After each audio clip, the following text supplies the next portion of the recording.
World के 200 snipers में से एक नाम आपका आता है। 26 वीक की ट्रेनिंग होती है। हम लोग इजराइल गए। नाइट के अंदर आपको कैसे फायरिंग करना है, आप 100 मीटर पर हो, छोटी सी एक मोमबत्ती नीचे जली हुई है, उस मोमबत्ती को देख के आपको अपने टारगेट को खत्म करना है। इंस्ट्रक्टर क्या करेगा, एक विसल होगा, आपको हॉलिस्टर खोलना है, पिस्टल निकालना है, पिस्टल को कॉक करना है, चौथे सेकंड में दोबारा विसल बच जाएगा। सिर्फ इस 4 सेकंड में आपको उस आदमी के हेड पर शूट लगना चाहिए। Lucky Bisht. 139 sniper kills. Roy Jane, NSG Commando, Sniper.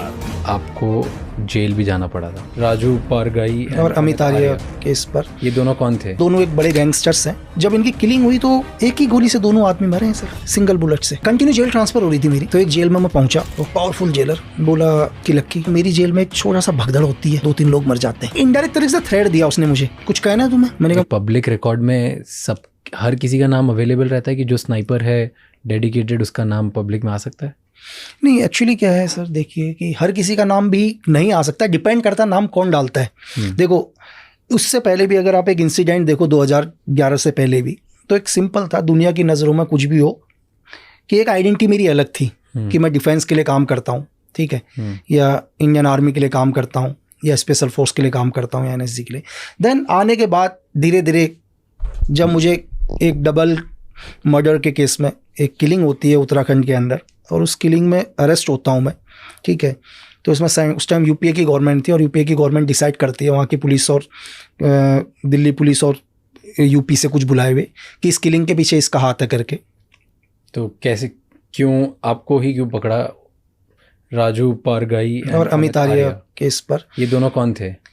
Actually दोनों, अगर आप रिकॉर्ड देखो तो दोनों के हिसाब से एज ए गवर्नमेंट रिकॉर्ड में दोनों एक बड़े गैंगस्टर्स हैं, ठीक है, दोनों बड़े गैंगस्टर्स, और कई केसेस हैं उनके ऊपर। मर्डर्स केस तो आम बात है, ठीक है, लेकिन कुछ आर्म्स डीलिंग्स पर भी हाथ है इनका। ओके, तो इलीगली वेपन स्मगल करते थे। वेपन्स और मर्डर्स तो आम बात थी, मर्डर्स वगैरह तो बहुत हैं।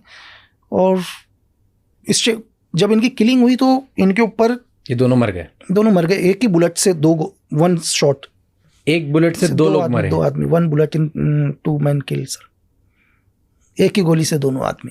ये कैसे हुआ? अब ये जो भी जिसने किल किया होगा उसी को पता होगा सर। तो इस केस पर मुझे अरेस्ट, एक ही गोली से दोनों आदमी मरे हैं सर, सिंगल बुलेट से।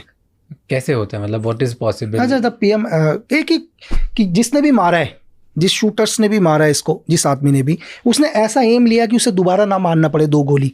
उसने इस टाइप का डायरेक्शन बनाया है कि वो एंगल लिया है कि एक ही साथ दोनों का हेड जाना चाहिए करके, दोनों के हेड एक साथ एक ही गोली से। और कैसे पॉसिबल है? मान लो अगर ये 2 लोग हैं तो सामने से दोनों नहीं, तो फिर वो एंगल वैसा लेगा ही नहीं ना सर, साइड से रहते एज ए थ्योरी के हिसाब से। अगर जैसे मैं तो एग्जांपल के लिए आप और मैं बैठा हूँ, मैं और आप हैं अभी सामने, एक दूसरे के सामने बैठे हुए, अगर कोई स्नैपर होगा, अगर मेरी थ्योरी के हिसाब से अगर कोई चलता है, तो 100% या तो आपके बैक से मुझे मारेगा या मेरे बैक से आपको मारेगा, दाएं बाएं से नहीं मारेगा। ठीक है, क्योंकि एक गोली मारने के बाद वो रीलोड करेगा, तो इतनी देर में मैं रेडी हो जाऊंगा, सेकंड्स के फर्क में।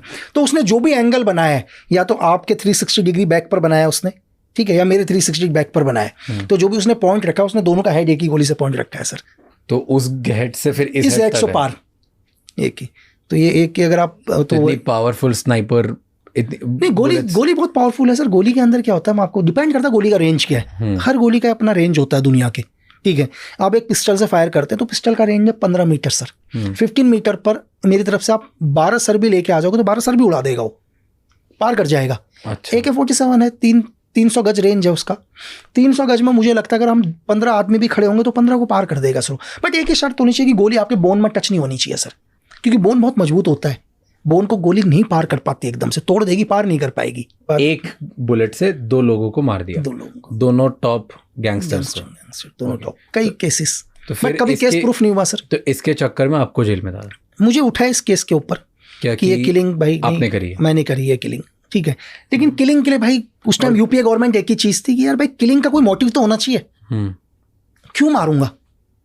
चलो एक कोई मतलब नहीं, हम कहीं जानते ही नहीं, लेकिन मारेगा क्यों आदमी? लेकिन सबसे बड़ी दिक्कत यूपीए गवर्नमेंट के लिए यही आ गया, किलिंग का रीजन क्या डालें करके, ठीक है, कि रीजन क्या डालें किलिंग का। बट के मतलब 1000 लोग और मार सकते थे, आपको ही क्यों उठाया? कुछ तो मिला होगा, कुछ तो प्रूफ हुआ होगा कि नहीं बस शक के दायरे में उठा दिया। एक्चुअली क्या हुआ कि जिस क्राइम सीन पर उनकी डेड बॉडी मिली, उसी क्राइम सीन पर एक हॉलिस्टर मिला उनको, हॉलिस्टर मतलब पिस्टल जिस पर रखी जाती है, हाँ ठीक है।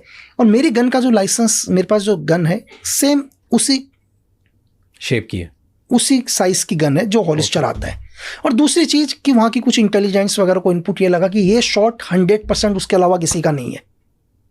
पहली चीज कि मतलब इस टाइप का शॉट और कोई एरिया में उन्होंने नहीं सिर्फ ले एक ही सकता। चीज बोला था, मतलब जिसने मेरे को अरेस्ट किया, जिस आईपीएस ने अरेस्ट किया, वो मुझे एक ही चीज बोलता है, देख कि मैं तुझसे ये नहीं पूछ रहा हूँ कि तूने मारा, मैं तुझसे ये नहीं पूछूंगा। बोला मुझे मालूम है तूने ही मारा है, मुझे सिर्फ ये जानना है तूने क्यों मारा है। और क्यों ऐसा बोला उसने एक ही क्वेश्चन किया, बोला कि ये शॉट तेरे अलावा दुनिया में किसी ने मारा ही नहीं है। उसका एक ही क्वेश्चन था सर, उसने बोल दिया मैं तेरे से ये नहीं पूछूंगा कि तूने मारा है या नहीं मारा, मैं तुझसे सिर्फ ये पूछ रहा हूँ तूने क्यों मारा, ये तेरे अलावा किसी और का किलिंग है ही नहीं। तो 3 दिन तक